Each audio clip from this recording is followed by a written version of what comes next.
हरे कृष्णा। सभी भक्तों का स्वागत है आज की संध्याकालीन क्लास में।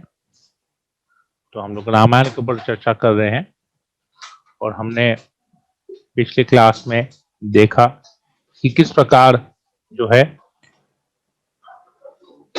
रावण जो है सीता का हरण करके लंका लेके जाता है और उसे 1 साल का 12 महीने का समय देता है कि तुम डिसाइड कर लो। 12 महीने का समय मैं तुमको देता हूँ, उसके बाद तुम में से या तो विवाह करने के लिए रेडी हो जाओ या तो तुम्हारे काट काट के तुम्हारे टुकड़े करके तुम्ही को पका के फिर भोजन में खाएंगे। तो इस प्रकार वो वहां पर दासियों को, जो राक्षसनियां होती है, उनको आदेश देते हैं, उनको अशोक वाटिका में डाल देते हैं, सीता मैया को वहां रखते हैं और उनको कहते हैं कि इसको थोड़ा सा समझाओ और इसको मनाओ ताकि ये सब बात जो है मान जाए। तो इसके आगे हम लोग आज फिर आगे चर्चा करते हैं इसके बाद क्या हुआ। ओम नमो भगवते वासुदेवाय। ओम नमो भगवते वासुदेवाय। ओम नमो भगवते वासुदेवाय। तो जब राम जो है वहां पर मरीच को के ऊपर बाण चलाते हैं और मरीच जो है जोर जोर से रामचंद्र के आवाज की नकल करके चिल्लाता है, हे सीता, हे लक्ष्मण, मुझे बचाओ। इस प्रकार का जब वो चिल्लाता है और सीता के पास वो आवाज जाती है तो लक्ष्मण को वो भेजती है कि तुम जाओ और देखो तुम्हारा भाई कहीं मुसीबत में है कि नहीं। तो ऐसा होता है। अब लक्ष्मण भी वहां से निकल जाता है और सीता का हरण रावण कर लेता है।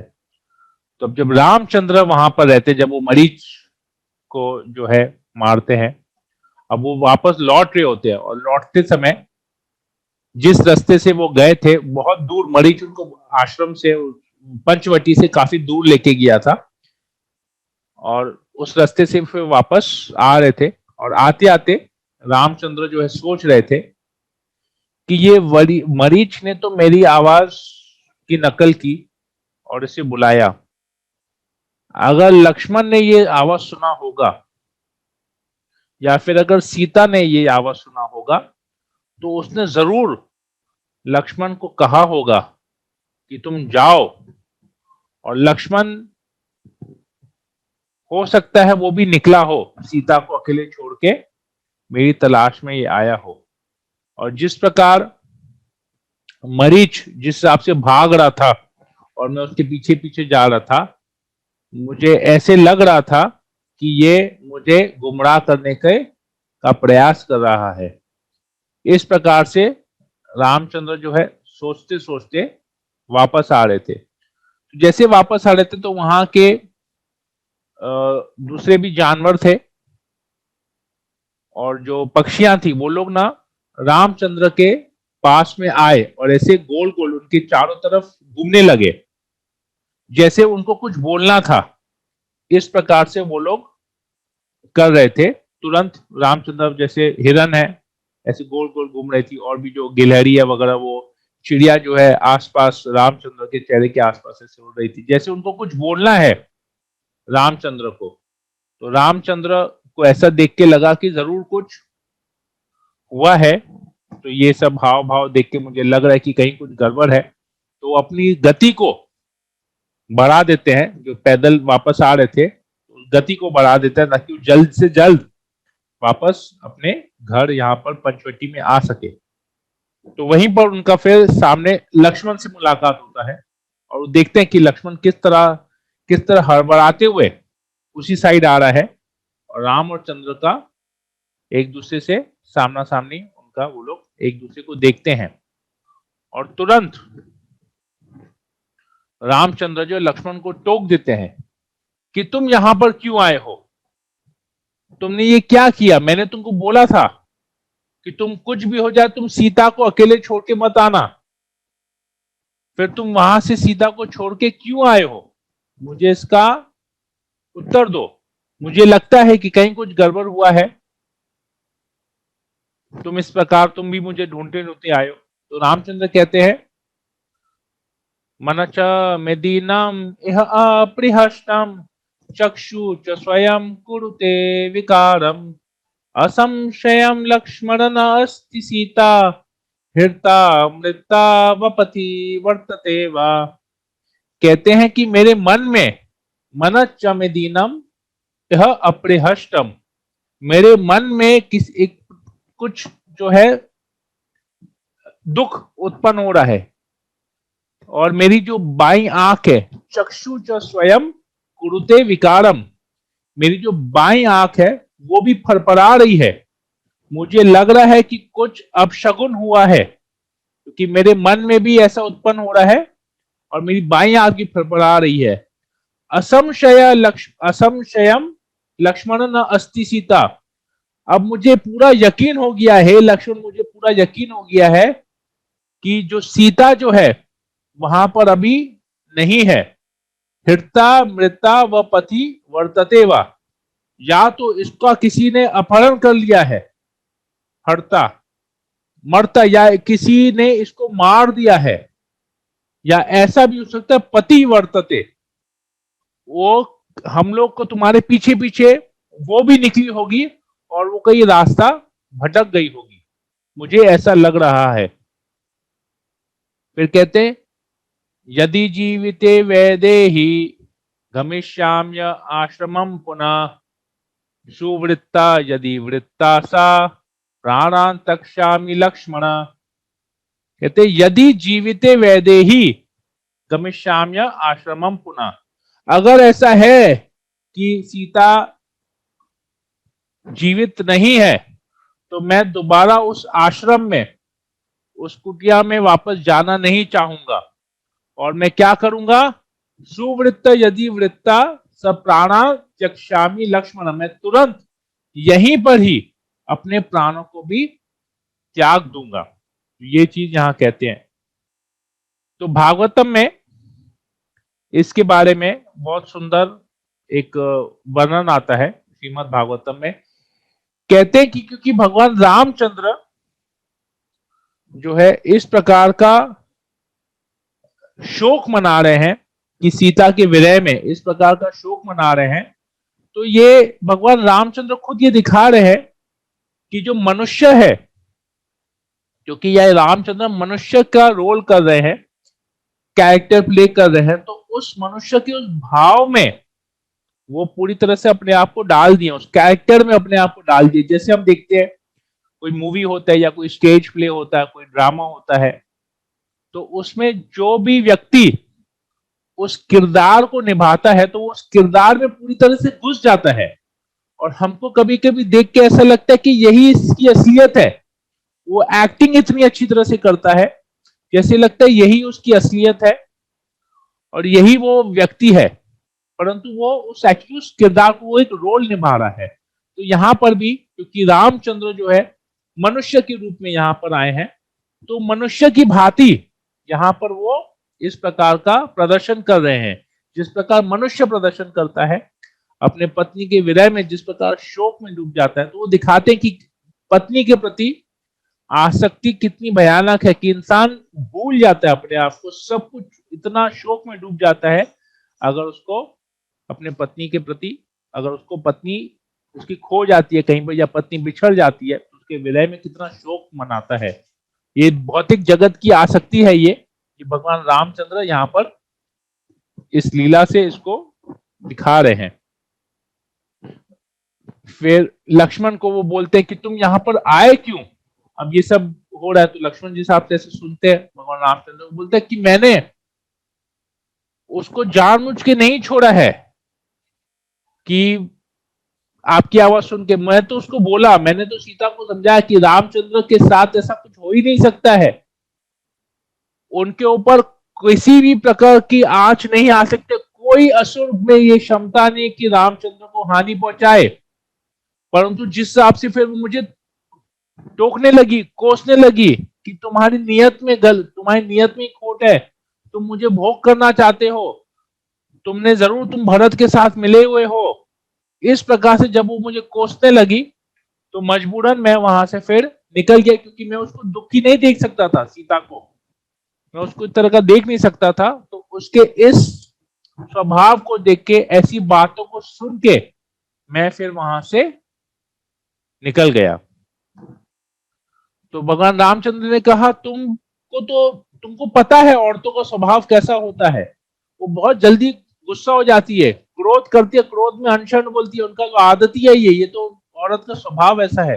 पर तुमको तो अपने वहां पर अपने इंटेलिजेंस को यूज करके वहीं पर ही रहना चाहिए था। भले तुम दिखाने के लिए वहां से थोड़ी देर के लिए निकल जाते, फिर वापस आ जाते वहां पर। तो ऐसा तुमने क्यों नहीं किया, क्यों तुमने अपनी बुद्धि का इस्तेमाल नहीं किया, तुम मेरे पास आ गए। इस प्रकार से वो लक्ष्मण को बहुत डांट रहे होते हैं, और डांटते डांटते वो लोग जाते हैं वहां पर अपने आश्रम में, वापस वहां जाके पहुंचते हैं पंचवटी में। और पंचवटी में जैसे जाके पहुंचते हैं, भूखे प्यासे पहुंचते हैं वहां पर, और देखते हैं कि वहां पर किसी भी प्रकार का सीता कहीं है नहीं। जल्दी कुटिया के अंदर घुसते, देखते कुटिया खाली है।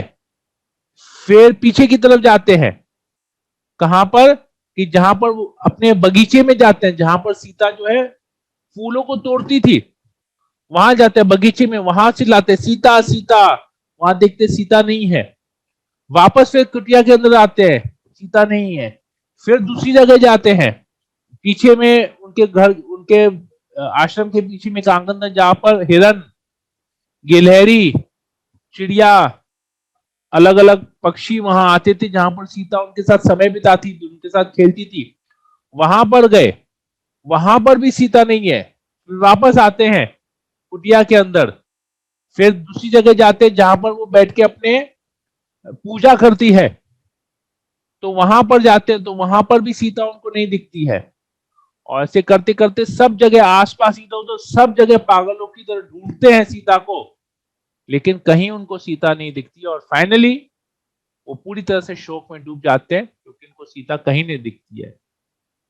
यहां तक कि फिर थोड़ी देर बाद वो जंगल में वापस से निकलते हैं, वहां के जितने पेड़ हैं, जितनी लताएं हैं, उनसे पूछते हैं। सबसे पहले कदम्ब वृक्ष के पास जाते हैं, कदम्ब वृक्ष से पूछते हैं, हे कदम्ब वृक्ष, क्या तुमने सीता को देखा? उसे तो कदम्ब के पुष्प बहुत अच्छे लगते हैं, तो क्या तुमने उसके देखा, क्या वो तुम्हारे पास आई पुष्प तोड़ने के लिए, फूल को तोड़ने के लिए? तो बहुत उसको अच्छा लगता है, उसका फेवरेट है, तो क्या तुमने देखा? तो कदम का वृक्ष जो है शांत खड़ा है। फिर अर्जुन वृक्ष के पास जाता है, अर्जुन वृक्ष को बोलता है, क्या तुमने जनक की पुत्री को देखा? बताओ मुझे।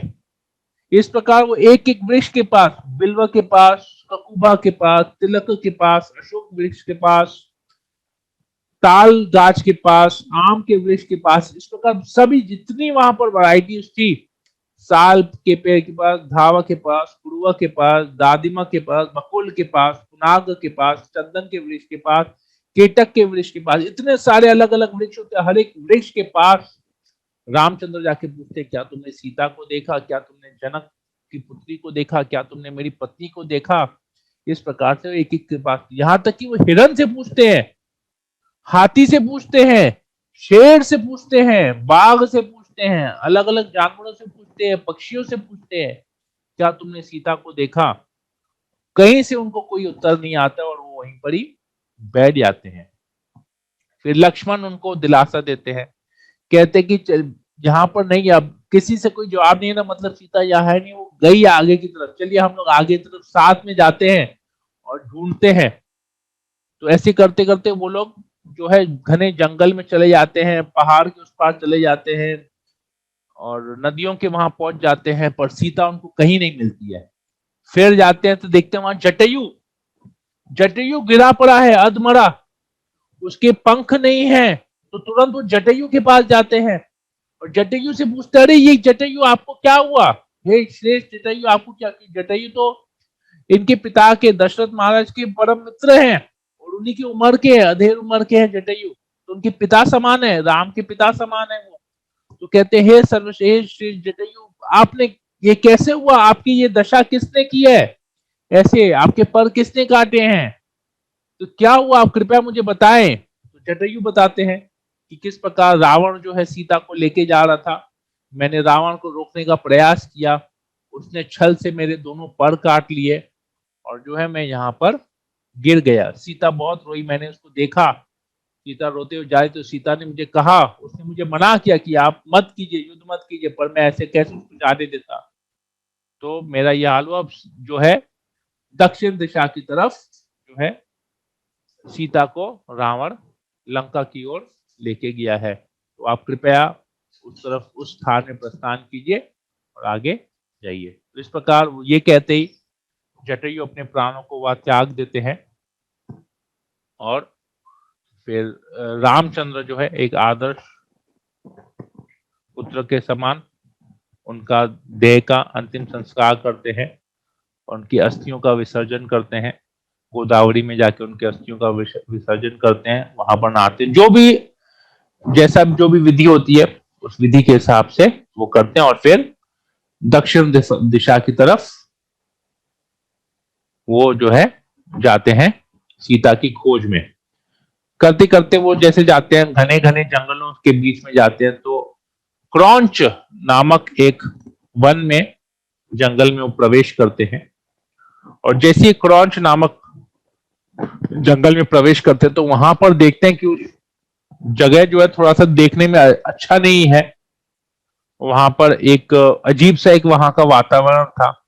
और जैसे ही वो लोग वहां प्रवेश करते हैं तो उनको दो हाथ ऐसे आते हैं और उनको पकड़ लेते हैं और खींच के लेके आते हैं। तो ये लोग भी हैरान हो जाते हैं कि कौन है ये, किसका हाथ है। तो वहां पर जाके वो लोग देखते हैं कि कबंध कबंध नामक एक राक्षस था वहां पर। उस कबंध राक्षस का सर नहीं था, उसकी गर्दन नहीं थी, उसका जो सर जो है छाती की तरफ था, वहां पर उसकी एक ही आंख थी, छाती में एक आंख थी, वही उसका सर था।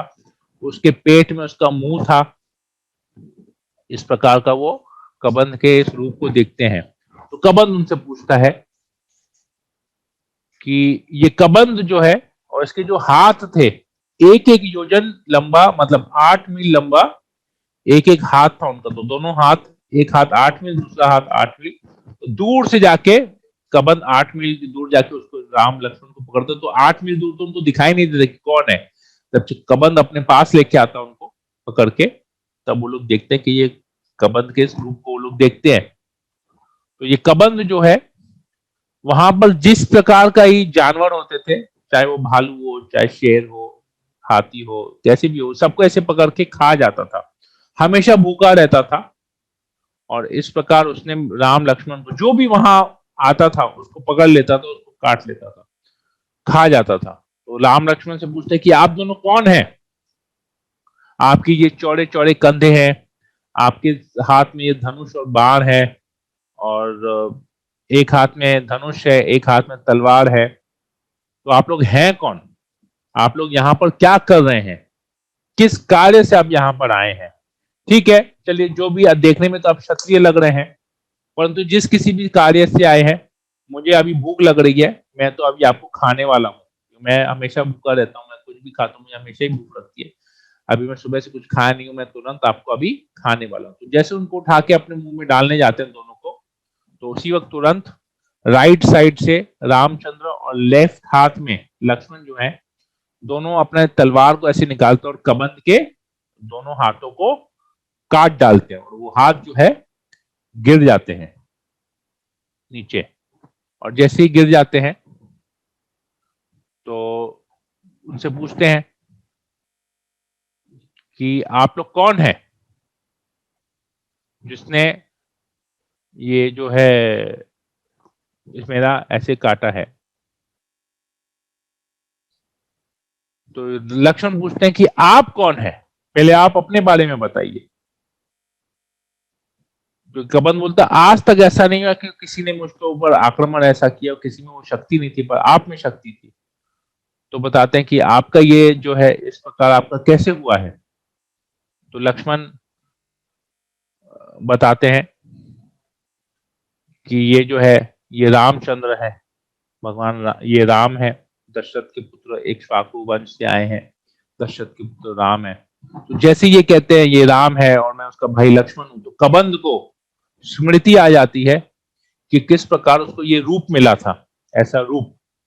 तो उनको इंद्र की बातें याद आ गई। तो कबंध ने कहा कि कई वर्ष पहले मैंने जो है, मैं बहुत अच्छा मेरा शरीर था देखने में, परंतु क्योंकि मेरी जो प्रवृत्ति थी, मेरा जो नेचर था वो आसुरी प्रवृत्ति थी, तो उस आसुरी प्रवृत्ति के कारण मैंने ब्रह्मा जी की उपासना की और ब्रह्मा जी से मुझे वरदान मिला। मैंने दीर्घायु मांगी थी ब्रह्मा जी से और ब्रह्मा जी ने मुझे वो दीर्घायु प्रदान की थी। तो दीर्घायु मिलने के घमंड में मैंने एक बार इंद्र को चैलेंज किया।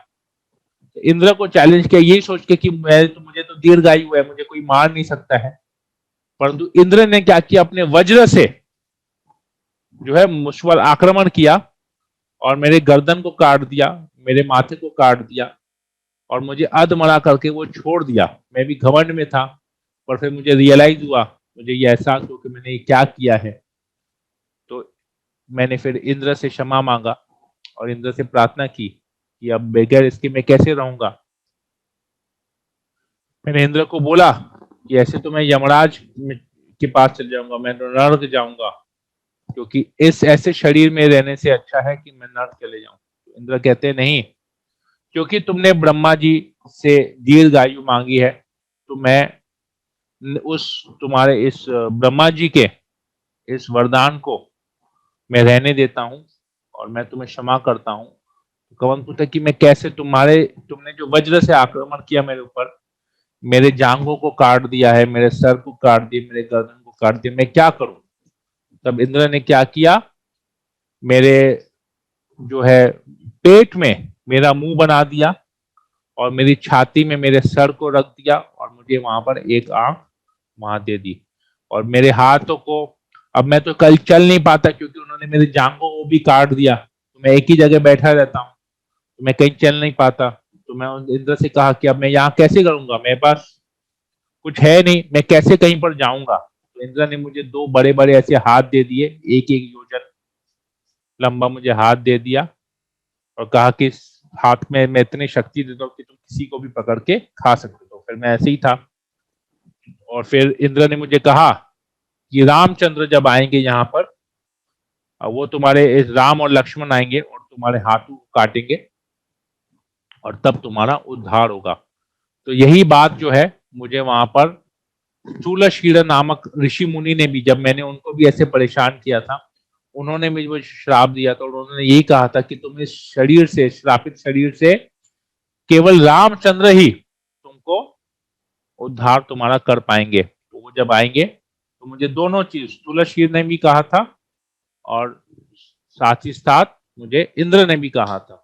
तो अभी आप लोगों ने मेरे इसको काटा है, तो अब मैं चाहता हूं कि मुझे तो फिर पूछते हैं, अपने बारे में बताते, फिर बताते कि हम लोग तो यहाँ पर सीता को ढूंढते ढूंढते पहुंचे हैं, तो आपने कहीं सीता को देखा है, आप मुझे बताइए। तो कबंध कहता है कि मेरा जो ये असुर का शरीर है, तो मेरी बुद्धि भी तामसिक है, मुझे कुछ ज्ञान नहीं है, मैं अज्ञानता में हूं। तो आप एक काम कीजिए, आप मेरे शरीर को जलाइए। शरीर को जलाने के बाद मेरा जो ओरिजिनल शरीर है, दिव्य शरीर है, वो उसमें निकलेगा। उसके बाद मैं आपको बता पाऊंगा कि मैं आपको आगे क्या करना है, क्योंकि अभी असुर के शरीर में है, तामसिक बुद्धि है, तो उधर तमोगुण में है, तो वो उसका तमोगुण में अज्ञानता में है, तो बता नहीं पाता है। तो जैसे ही ऐसे करते हैं, पहाड़ के वहां पर एक कोने में इनको गिराते हैं और लक्ष्मण पूरी तरह से वहां पर जो है पेड़ काट काट के वहां पर रखते हैं और वहां पर आग लगाते हैं। जैसे इसके शरीर को, कबंध के शरीर को आग लगती है, तो उसी शरीर में से एक बहुत ही दिव्य दिव्य पुरुष निकलता है और बहुत सुंदर उसका रूप रहता है और बहुत सुंदर आभूषण से जड़ित और पूरे अच्छे सफेद रंग के वस्त्र पहने हुए वहां निकलता है। तो कबंध जो है अपने दिव्य शरीर में आ जाते हैं वहां पर, और दिव्य शरीर में आती है उसकी चेतना भी दिव्य हो जाती है, सतोगुण की चेतना हो जाती है। और वो भगवान रामचंद्र को कहते हैं कि सीता जो है, रावण ने सीता को लंका की ओर लेके गया है, तो सीता को ढूंढने में केवल एक ही व्यक्ति, एक ही है जो आपकी मदद कर सकता है, और वो है सुग्रीव। तो आप सुग्रीव के पास जाइए, तो वो आपकी मदद करेगा। तो डिटेल में बताते हैं क्या उनको करना है, रामचंद्र उनको को ये इंस्ट्रक्शन देते हैं। तो इसमें हम देख सकते हैं कि भगवान किस प्रकार उद्धार भी करते हैं, और रामचंद्र को सब कुछ पता है, परंतु वो भक्तों से वो सेवा किस प्रकार ग्रहण करते हैं, भक्तों का उद्धार करते हैं, किस प्रकार उनसे सेवा लेते हैं, यहाँ पर वो बता रहे हैं और आदेश दे रहे हैं उनको। यहाँ पर कबंध जो उनको बताते हैं, श्रूयताम राम वक्ष्यामि सुग्रीवो नाम वानर भ्राता निरसत क्रुद्धेन वालिना शक्रसूनुना। कहते हैं श्रूयताम राम वक्ष्यामि, सुनिए हे राम, आप सुनिए, मैं आपको जो बता रहा हूं ध्यान से सुनिए। सुग्रीवो नाम वानर, एक वानर है, उसका नाम है सुग्रीव, और उसकी क्या अवस्था है, भ्राता निरस्त क्रुद्धेन, वो अपने भाई वाली से जो है बहुत गुस्सा है, बहुत क्रोधित है। क्यों क्रोधित है, वो वाली जो है इंद्र का, शक्र सुनुना इंद्र का पुत्र है, और ये जो सुग्रीव है वो जो है सूर्य का पुत्र है।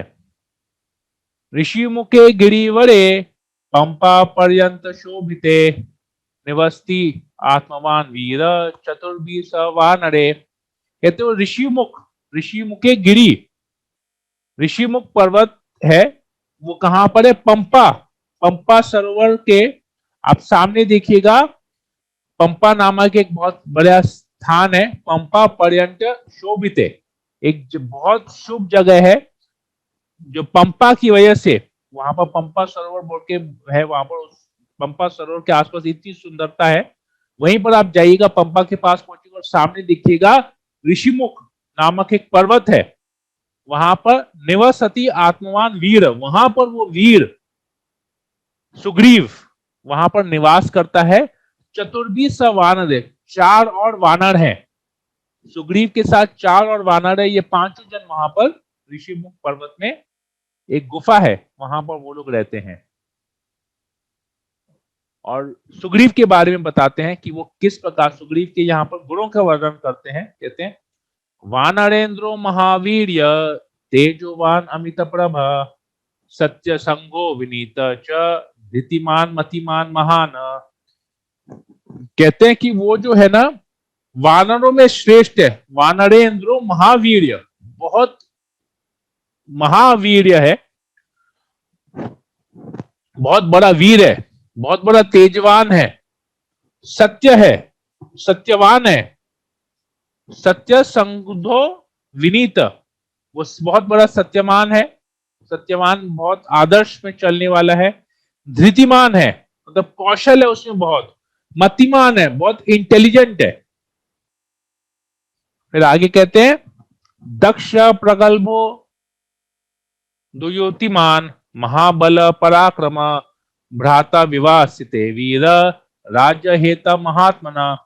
वो दक्ष है, सभी कार्यों में वो दक्ष है, उसका बहुत बल है, पराक्रमी है, परंतु क्या हुआ है उसके साथ, भ्राता विवासितो वीर राज्य हेतु महात्मना, उसके भाई ने उसको अपने राज्य से निकाल दिया है, उसका राज्य उससे छीन लिया है, और साथ ही साथ उसकी पत्नी भी उससे छीन ली है। तो उसकी स्थिति और आपकी स्थिति समान है, आप भी अयोध्या छोड़ के आ गए, आपकी पत्नी सीता भी आपके साथ नहीं है, और इसका भी यही सिचुएशन है सुग्रीव का, उसके भाई ने उसको राज्य से निकाल दिया और उसके पत्नी को भी अपने पास रख लिया है। तो आप दोनों का सिचुएशन सेम है, तो वो जैसे ही आपके बारे में ये चीज सुनेगा, वो तुरंत आपकी जो है सहायता करने को तैयार हो जाएगा।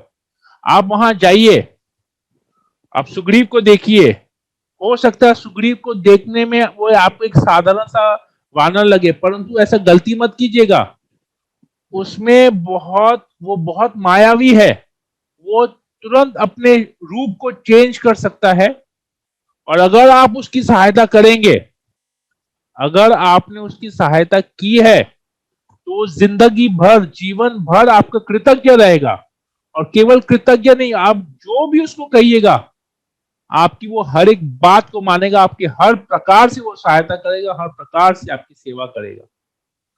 तो इस प्रकार वो बताते हैं, फिर उनको डायरेक्शन देते हैं कि आपको किस तरफ जाना है। कहते हैं आप पश्चिम की ओर जाइए, आपको इस प्रकार ऐसे ऐसे ऐसे से करके पहाड़ आएंगे, इस पहाड़ को पार कीजिएगा, फिर उस पहाड़ को पार कीजिएगा, फिर इस जंगल को पार कीजिएगा, उस जंगल को पार कीजिएगा।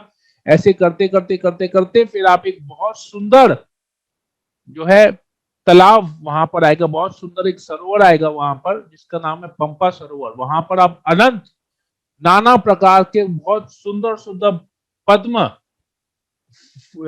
जो है वहां पर देखने, पद्म फूलों का आपको लगेगा। और पंपा सरोवर है ही है, वो पूरा का पूरा सरोवर जो है पद्मों से, पद्म फूल से भरा पड़ा है और बहुत सुंदर जगह है।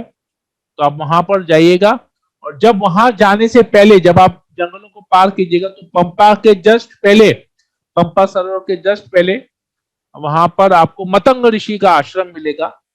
और मतंग ऋषि के आश्रम के वहां पर आपको जो है शबरी नामक एक सेवी, एक दासी मिलेगी, एक सेविका वहां पर शबरी नामक दासी मिलेगी, जो कई वर्षों से आपका वहां पर इंतजार कर रही है, आपकी सेवा करने के लिए वहां पर वेट कर रही है। तो आप वहां पर, क्योंकि सब लोग जो है मतंग ऋषि अपने जितने भी ऋषि मुनि अलग थे उनके अंडर में सबको लेके वो चले गए, शबरी केवल वहां पर, उनको मतंग ऋषि ने कहा है शबरी को कि तुम वहां पर रहना इस आश्रम में, रामचंद्र एक दिन आएंगे और रामचंद्र का दर्शन होगा और रामचंद्र ही तुम्हारा उद्धार करेंगे। तो इसीलिए आपके देखने की प्रतीक्षा में, आपकी सेवा करने के लिए वो वहां पर शबरी वहां पर है। तो आप वहां जाइए और शबरी, फिर शबरी से आप शबरी का उद्धार कीजिए वहां तक। शबरी से ही, जैसे ही शबरी के आश्रम जहां खत्म होगा मतंग ऋषि का आश्रम, वहां पर आपको पंपा सरोवर दिखेगा। और पंपा सरोवर के सामने आप देखिएगा ऋषिमुख पर्वत होगा। उस पर्वत पर चढ़ने का कोई रास्ता नहीं है।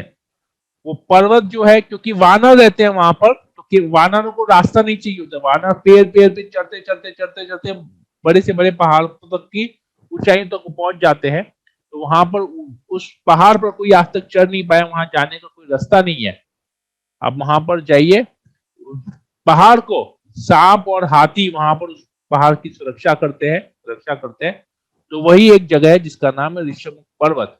वहां पर जाके आप जो है इनसे, सुग्रीव से मिलिए, उससे संगी कीजिए, और वही आपको सीता को ढूंढने में मदद करेगा। ठीक है, तो हम लोग इसको फिलहाल यहीं पर ही रखते हैं। किस प्रकार आगे जाते हैं, शबरी से कैसे मिलते हैं, शबरी के साथ क्या वार्तालाप होता है, शबरी किस प्रकार से भगवान रामचंद्र की सेवा करती है, और उनको किस प्रकार से वैकुंठ जाने के लिए भगवान उनके ऊपर कृपा करते हैं, इसके बारे में फिर हम कल चर्चा करेंगे। ठीक है, तो हम लोग इसको यहीं पर ही रखते हैं। श्यावल रामचंद्र की जय, श्रीला प्रभुपाद की जय। हरे कृष्णा कृष्ण कृष्ण हरे हरे, हरे राम राम राम हरे हरे। हरे कृष्णा।